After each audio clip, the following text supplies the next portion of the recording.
Cannabis is a plant that belongs to the Cannabaceae family, which is a small family of flowering plants that also include hemp, hops, and hackberries. And cannabis, like most other plants, is filled with a naturally occurring chemical cocktail, which we call cannabinoids. These cannabinoids mesh with the cannabinoid receptors that we have in our own bodies. THC, or delta-9 THC, is the most widely studied and recognized cannabinoid, with CBD, or cannabidiol, being a close second in popularity. During the Nixon presidency, scientists discovered a new compound called delta-8 THC.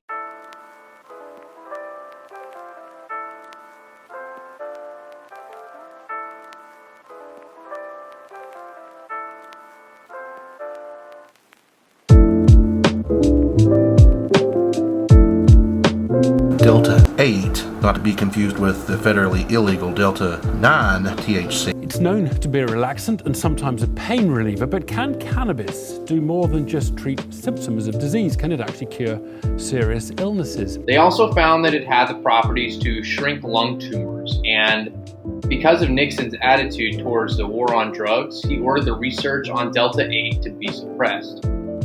According to the National Cancer Institute, delta-8 is described as being appetite-stimulating, with the pain-relieving and neuroprotective properties.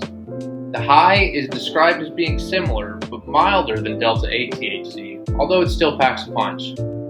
Delta-8 is very similar to delta-9, being just a few atomic bonds apart, and delta-8 exists naturally in only fractions of a percent. So many companies are starting to find value in extracting the compound. We're starting to see a rise in popularity with manufacturers producing delta-8 products. But what do consumers think?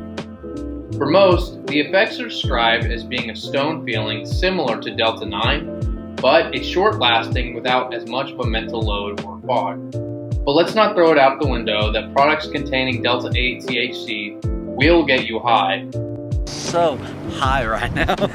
Same.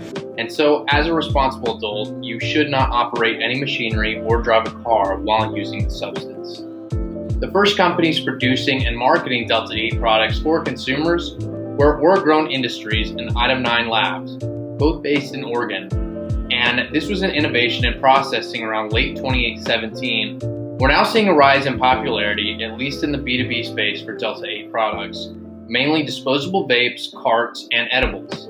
Although the demand from consumers is lacking, as consumers generally don't know that this product exists.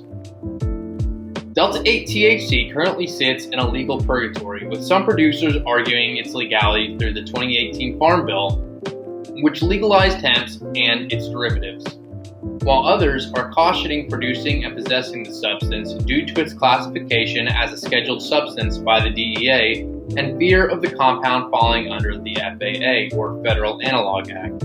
So far, no federal agency has made publicly stated its outright ban. 10 states have currently banned delta-8 altogether, mostly through guidelines in the Individual States Controlled Substances Act. While delta-8 may be a new, legal way to get high, as history has shown, many jurisdictions are quick to act on these newly marketed substances to close any loopholes that may give them legality.